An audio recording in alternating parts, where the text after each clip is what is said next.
Hello viewers, எல்லாருக்கும் வணக்கம். நாம் அந்த வீடியோவில் 30th May 2024 மார்க்கெட் அப்டேட்டை பார்க்கலாம். அப்புறம் ஸ்டாக்ஸில் எதெல்லாம் டாப் கெய்னர்ஸ், எதெல்லாம் டாப் லூசர்ஸ், எஃப்ஐஎஸ் டேஸ் இவங்கெல்லாம் வந்து எவ்வளோ க்ரோர்ஸ்க்கு ஸ்டாக்ஸை பை அண்ட் செல் பண்ணியிருக்கிறாங்க, யூஎஸ் மார்க்கெட் வந்து எதுக்காக விழுந்துச்சு, இது எல்லா டீட்டெயிலும் இந்த வீடியோவில் பார்க்கலாம். ஃபஸ்ட்டு வந்து மார்க்கெட் அப்டேட்டை பார்த்துடலாம். அதுக்கு முன்னாடி நீங்கள் இன்னும் இந்த சேனலை சப்ஸ்கிரைப் பண்ணாமல் இருந்தால் மறக்காமல் சப்ஸ்கிரைப் பண்ணுங்கள். நிஃப்டி பார்த்திங்கன்னா ஒரு 216 பாயிண்ட் வந்து விழுந்துச்சு. நேற்றுக்கும் இன்றைக்கும் சேர்த்து ஏறக்குறைய ஒரு 400 பாயிண்ட் வந்து நிஃப்டி இழந்திருக்குது. நிஃப்டி வந்து ஏறக்குறைய இன்றைக்கி 1% கிட்ட விழுந்திருக்குது.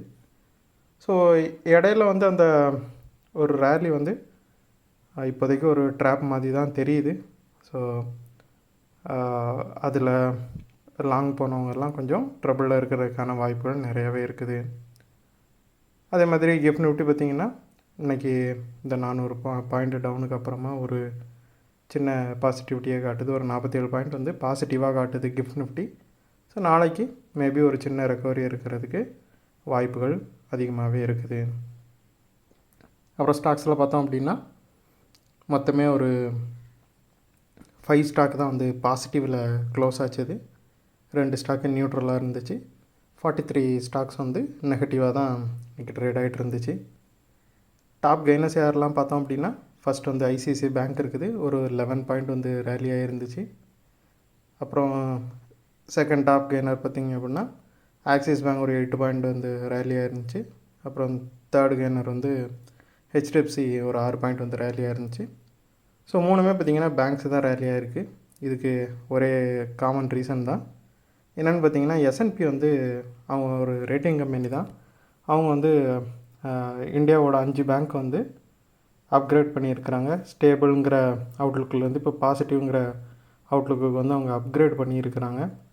அந்த 6 பேங்க் எதெல்லாம் பார்த்தோம் அப்படின்னா ஆக்சிஸ் பேங்க், ஐசிஐசிஐ பேங்க், அப்புறம் ஸ்டேட் பேங்க் ஆஃப் இந்தியா அதாவது எஸ்பிஐ, அப்புறம் HDFC bank, Kotak Mahindra, Indian bank, இந்த 6 பேங்கையும் அவங்க வந்து அப்கிரேட் பண்ணியிருக்கிறாங்க.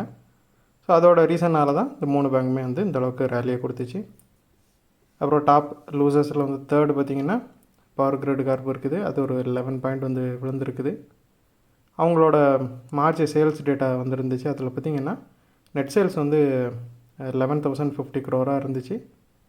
இது வந்து போன இயரை கம்பேர் பண்ணும்போது ஒரு 3.87% வந்து கம்மியாக தான் இருந்துச்சு இந்த சேலு. ஸோ இந்த சேல்ஸ் டேட்டானால பவர் கிரிட் கார்ப் வந்து ஒரு 11 பாயிண்ட் வந்து விழுந்திருக்குது. அப்புறம் டெக் மஹிந்திரா பார்த்திங்கன்னா ப்ராஃபிட் புக்னால் விழ ஆரம்பித்தது இன்னுமே விழுந்துக்கிட்டே இருக்குது. ஒரு 45 பாயிண்ட் வந்து விழுந்திருக்குது.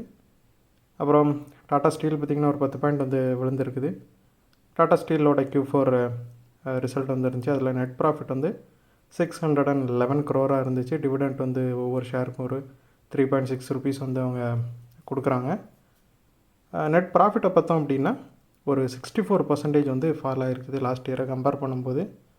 ஸோ இந்த ரிசல்ட்னால் டாடா ஸ்டீல் வந்து பயங்கரமாக வந்து மார்க்கெட் விழ வச்சுருக்குது.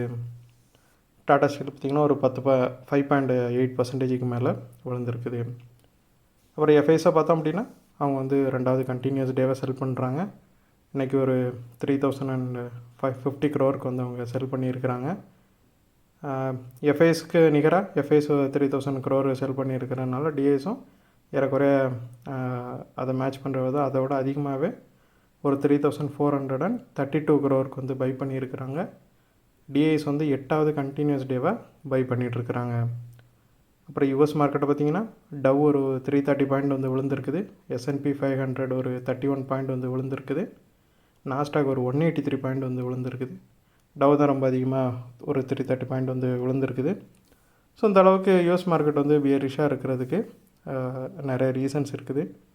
ஃபஸ்ட்டு ரீசன் என்னென்னு பார்த்தோம் அப்படின்னா சேல்ஸ் ஃபோர்ஸோட ரிசல்ட் வந்துருந்துச்சு. அது அந்தளவுக்கு மார்க்கெட்டோட எஸ்டிமேஷனுக்கு ஏற்ற மாதிரி இல்லை.